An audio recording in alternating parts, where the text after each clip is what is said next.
Okay, we're going to be looking at Chapter 8. This is Week 1, Lesson 2, Chapter 8 in your text. I'm going to, again, try to run quickly through the items here to give you some time to view videos and other media that are on Blackboard, as well as to give you some time to be thinking about the type of business that you would like to use for the business plan that you're going to produce for this quarter, as well as to start looking through the business plan templates, which we'll talk about here in a few minutes. Okay, so Chapter 8 talks about business plans in general and starts the background on how to structure a business plan. But what is a business plan and what's its purpose? Well, a business plan is nothing more than a written document that serves as a roadmap to guide your business. Um, these days, though, you might prefer to say that it's your GPS, as many people are not using maps any longer. Uh, there are two main purposes for a business plan. One is internal, the other is external. The main internal use is that it serves as a guide for senior management or to attract potential employees. Um, a business plan is not meant to be a document that's pulled out every morning when you go into the office to say, all right, what did we say we were going to do? Okay, we've got to do that. That's not what a business that's not what the internal use of a business plan is really meant to serve as. It's meant to help get you started on the right track, and maybe to pull it out from time to time to kind of see where you said you were going, and are we on course, and do we need to revisit some things. The other internal purpose is, as I mentioned, to attract employees, especially as a young or startup business. You may have some difficulty in convincing someone to come work for you. Especially if you can't pay very much. Maybe they're leaving a job where they were paid very well, or at least more than what you can pay them. You will almost certainly have to show them that you have a plan for growing the business to a much greater level, and how they will benefit for helping you do that. So the business plan can certainly serve as a tool to attract potential employees, especially those that are going to uh, be significant in the growth. The external uses of a business plan, the main one is seeking outside support. Usually this means monetary support, but sometimes you may be seeking to convince someone to contribute their expertise, such as a board member or some other professional like an attorney or an accountant.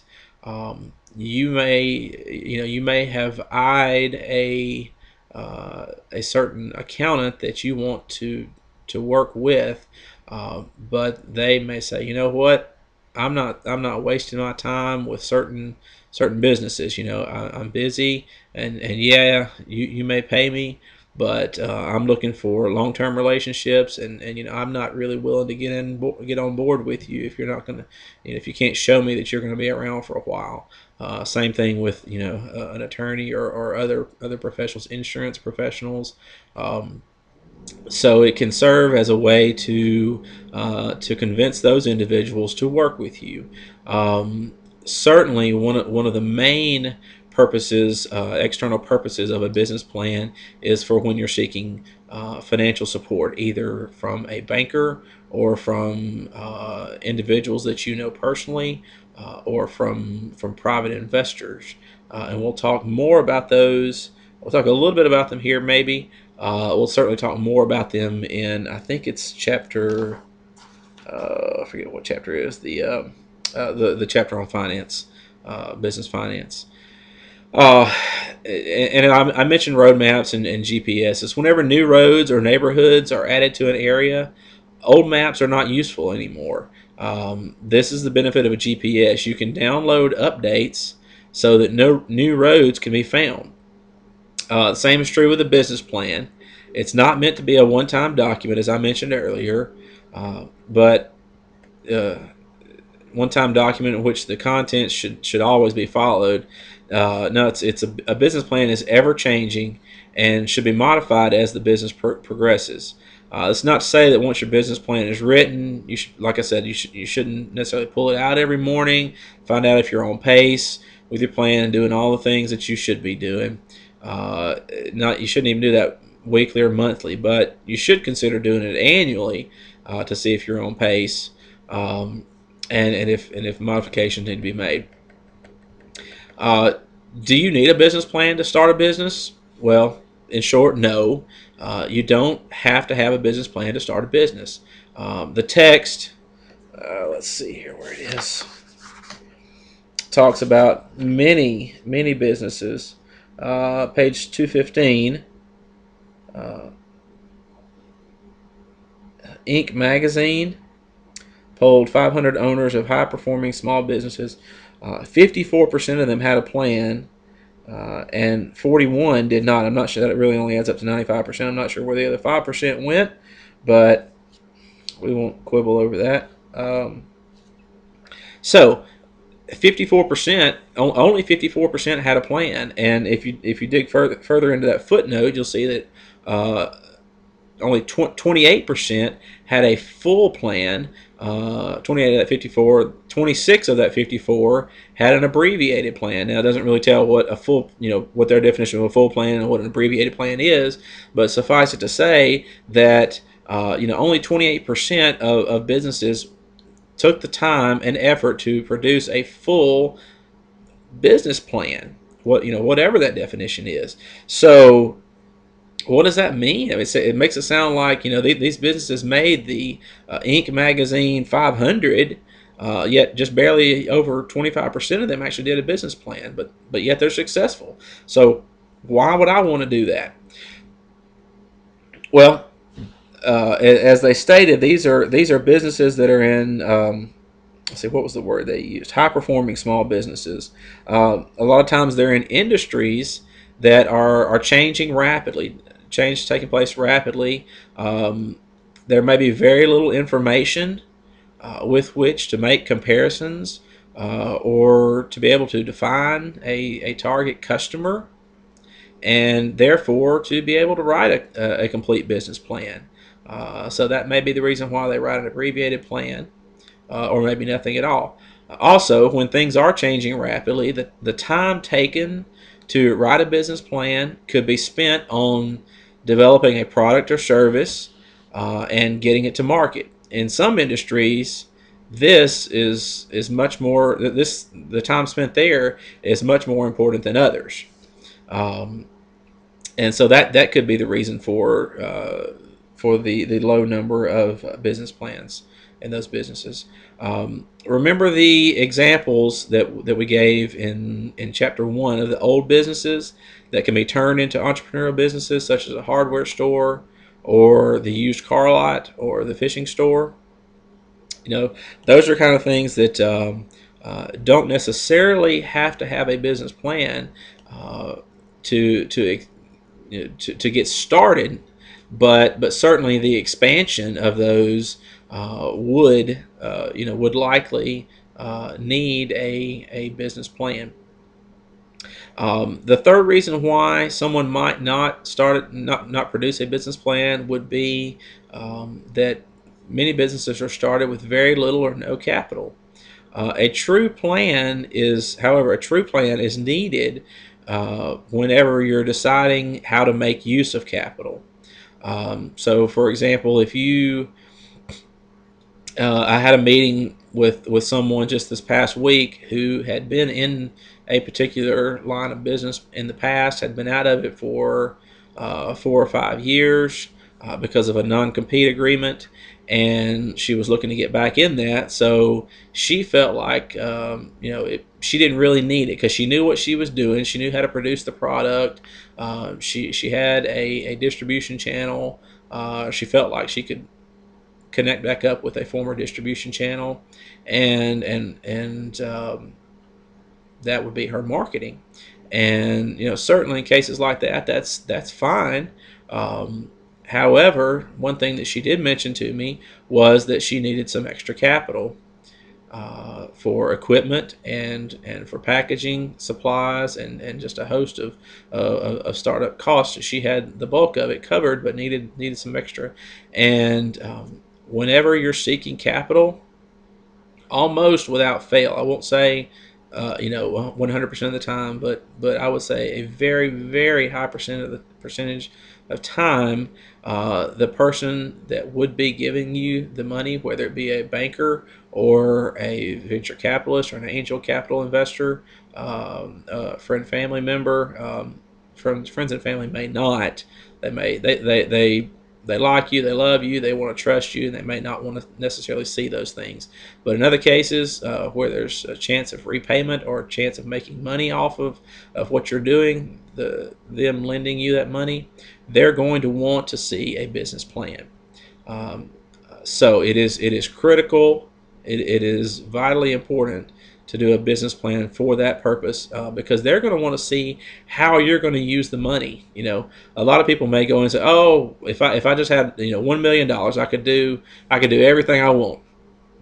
Well, that's not the case when it comes to the way that bankers or venture capitalists view it. They want to know that you've detailed it out, that you've taken everything into account, and they're going to ask a lot of questions and really criticize, not to be mean, but they're going to, not in a mean way, but they're going to criticize your plan to really see if you know what you're talking about, because that tells them that you're serious and you are going to follow through with things. So if you detail things down to the penny, they like that better. Even if it's $100,000 less than what the $1 million that you would love to have. Yeah, that's great. But if you detail it down, they're going to be much more impressed with that than they will just throwing out some random number. Um, there are studies out there that yield similar results to this 54% number, as far as the number of firms that have produced a business plan, but some of those may actually be flawed. Scott Shane, he's a professor at Case Western Reserve University, says that research does not adjust for failed businesses and only account for businesses that have survived. His contention is that many, if not most, failed businesses do not produce a business plan. Well, that in itself tells you something. So if we have 100 businesses and 50 of them that failed did not produce a business plan, then that's your 50% failure rate. Of those that survived, we may use the other number. This is all hypothetical here, but the numbers that we mentioned a minute ago about that are in your text, about 54% produced a plan. So you have 54% of the remaining 50 that actually produced a plan. So that actually skews the numbers. It makes it seem like 54% out of 100, but it's actually 54% out of 50. So am I adding that right? Well, his contention is that by not counting for those businesses that have failed, it actually makes it seem there are actually a higher number of failed businesses that do not produce a business plan, and so he says that by producing a business plan, you will increase your chances of success. Okay. Um, all right. Next topic we want to talk about is that of elevator pitches, and and same as in chapter 1, the first lesson that we went over. Just because I don't go over something in depth does not mean that it could not be on a quiz. So certainly the vision statement, mission statement, those are parts of your business plan. that are key and important. I'll talk about them more whenever I go through a sample business plan. And that can be something that you can ask questions on the discussion board of me or of others. But those are components of the business plan. Elevator pitch is not something that's a part of the business plan, but it's certainly something that you should develop when and if you actually get ready to start your business. What is an elevator pitch? Well, imagine you're in the lobby of a high-rise office building in New York City, and you're waiting to get on an elevator, and Donald Trump walks up beside you. Okay, well, you're going to go, pretty far up in the building. He's going up to the top floor. You have how much ever time it takes to get from the bottom floor where you are to where the first of you gets off to explain your business and try to sell him on the idea of giving you money. Now, how do you do that? Well, it's not an elevator pitch is not meant to tell the entire story of your business. All it's meant to do is to pique the interest of the listener so that you can get a follow-up meeting with them where you can explain it in more detail and for a longer period of time in a more intimate setting. But no matter what business you're in, developing an elevator pitch will help you whittle down your message to the most important points. After all, we do live in a give it to me now society. So, whether you're wanting to market to one person or 100, if you're giving a speech, or 1,000, this developing this elevator pitch will help you in a variety of settings. So, I would encourage you to. It'll also help you. It'll help you with your business plan, although it's not a part of your business plan. It will help you define what is it. What are the few things? If I had 3 sentences or 5 sentences that I could say to a person, what is it that's most important? Put yourself in their shoes. Imagine for a minute that you are a banker or you are an investor that is considering investing in the business of the person that's talking to you. What do you want to hear that's going to convince you to give your money up to this person that's talking to you? And it's not that they are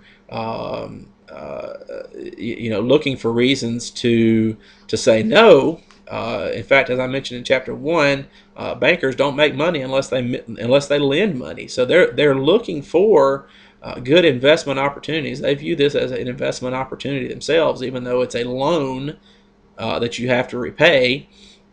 It's an investment because you could default on it, and investments are risks, and so they're looking to minimize their risk. And so, what can you say to them that is going to make them feel more comfortable about your business, or at the very least, at this stage, make them interested enough to get that 5-minute meeting instead of the 45-second elevator ride, or the minute-and-a-half elevator ride, or however long it is. You want to get to where you can have a full 5-minute conversation or a 15-minute conversation or a 30-minute conversation, which will eventually lead to an hour-and-a-half presentation that is very detailed about what your plan is, and in conjunction with the presentation of your business plan. So that's what an elevator pitch is, and so read that, and you may even go on YouTube and try to find some elevator pitches, or maybe I'll find some and post them here in Blackboard so you can get some examples. There are elevator pitch competitions. A lot of universities will hold an elevator pitch competition for scholarship money to the business programs. And so if you plan on going on to a four-year university, you may. I know the University of Alabama, I think, used to do this. I'm not sure if they still do, but they had a elevator pitch and a business plan competition for some tuition and money for tuition and books, and so it may be advantageous to try to find some of those in the region. Okay, what are the parts of a business plan? We'll look at table 8.2. Let me find that here. That's on page 222. These are this is one example of the major parts of a business plan. I'll certainly go through. We'll reference back to this when I go through a sample with you in another video. But be looking over this and be thinking about the different areas and components here. The most important parts of a business plan, the parts that any banker or investor will want to look at first, are the two main areas that we're going to spend the most time on here in this course. Those are the financial plan and the marketing plan. And so I think starting with next week's material, we are going to jump into the marketing and then the financial right after that, so as to allow you the most time possible, because those are the most important sections of the plan, and so you'll need some extra time to spend on those. Keep that in mind, because bankers, investors are going to want to see finances. They're going to want to see that you know what you're talking about. You know what the projections are. It's called pro forma statements, as to what you're going to spend and how long it's going to take. Before you can get your product or service off the ground. Whether it's day one or it's 8 months or it's 2.5 years of spending money to develop this idea, the product or service, or multiple products or services, before you start actually selling. And then when does the money start coming in? So you're going to have to detail out all of these things, from what you're going to pay for marketing, what you're going to pay for computer equipment, for office equipment, for telephone service, for accounting services. What are you going to pay yourself in the way of an income? Are you going to have to hire other employees? Telephone service, rent. Are you going to buy a facility? Are you going to be in a business incubator? What is the rent? How do you know that? The other part that I'm going to absolutely require with your plan is that you document these things. If you say that you're going to spend $350 a month for rent for a 1,000 square foot office facility, then where did that come from? Is that and that, I'll give you an example. It could be that you got a quote from there's a business incubator in Decatur. Maybe you call it there and get the information about what spaces they have available. Even if they don't have it available, you find something that you think might work for the type of business that you're going to be producing a plan for. Find out what their monthly rent is. Get an estimate of what electricity costs are going to be. Document it. Say, all right, footnote number 1, quote from the executive director of the Decatur Business Incubator is that this is the rent for this much square footage. So that's how you document, you prove each expense, and documentation is very important to the prospective lender or investor, to show that it shows them that you really know what you're talking about. Okay, all right. Let's see here. Be honest with yourself, as I've said before, and let it come through in your plan. Those that provide the capital, the bankers and the investors, they'll be able to see through the fluff, and they're going to ask questions to press you on the details. So again, documentation, being honest with yourself. The risks on page 235. Let me flip over here. The critical risks in a plan are some of the things that you will need to be mindful of when constructing your plan.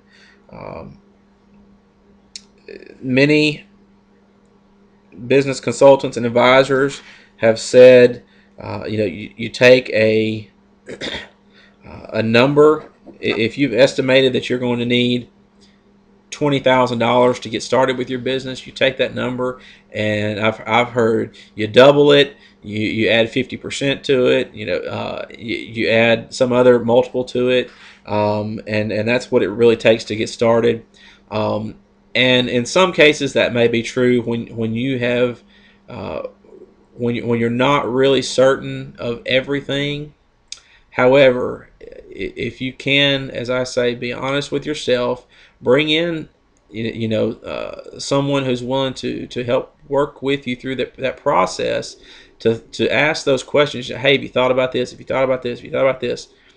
No, okay, all right. Well, here's truly what it's going to take to get in business. There are a lot of expenses that go unaccounted for, and that's the reason that many people will say, take whatever you estimate and double, or take it and add 50% or whatever. So that won't that's not an absolute, but that kind of plays into the inadequate cushion number 3, not having enough money to get by. Also, inadequate cushion can be sales taking longer than you expected. You may expect that your first big sale, which is going to get you through the whole year, is going to come in month number 3 of you being in business. Well, what if month number 3 of you being in business is in during the economic downturn in 2008, 2009, and that pushes it out to month number 18 or month number 22 or month number 37. What then? Do you have enough to get by for yourself? Does the business have enough to survive? If you've taken on employees, are you obligated to, and it's someone who you feel needs to be retained during this time, no matter what? Do you have enough of a cushion to retain them until you truly can get the business going, get a foothold with the business? So those are just some examples of some critical questions that you need to ask yourself when you're going through the plan. Reference back to this once you get started with your plan. This on page 235. These risks, those are going to be very important. Okay, back up a few pages here. Skipped over some things. Those are some of the main things that I wanted to point out to you. Let's see if there's anything else here that we need to discuss that outside of the template itself.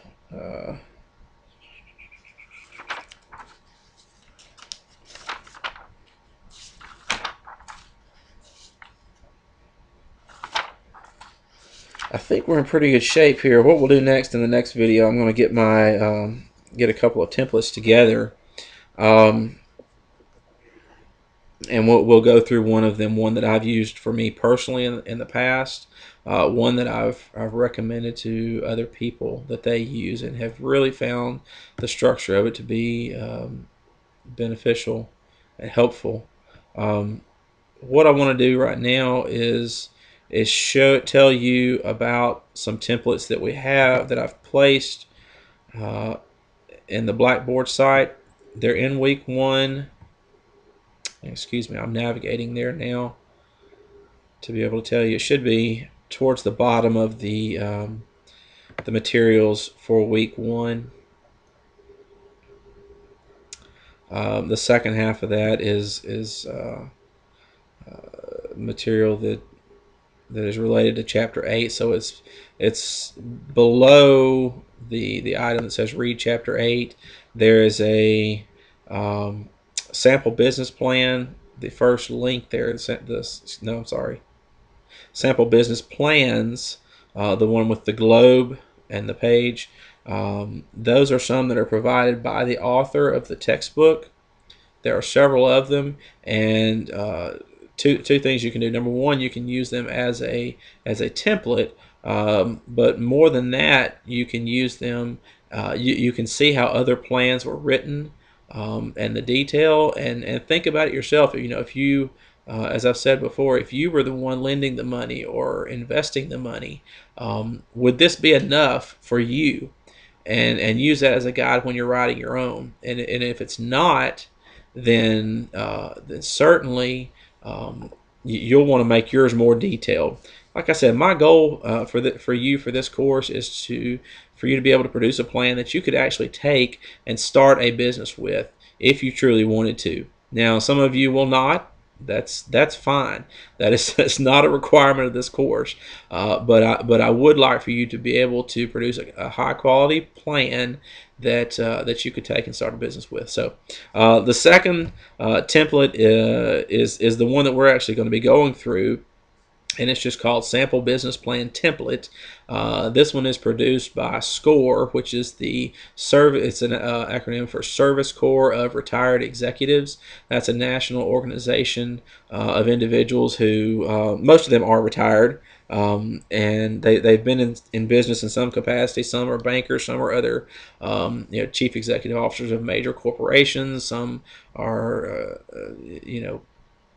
business owners in a variety of other settings, and they have a goal of helping especially startup businesses, and so they have seen hundreds and hundreds of business plans over the years. This core of people, this core of business executives, and so they know what to look for, and they have taken that and put it into this business plan template.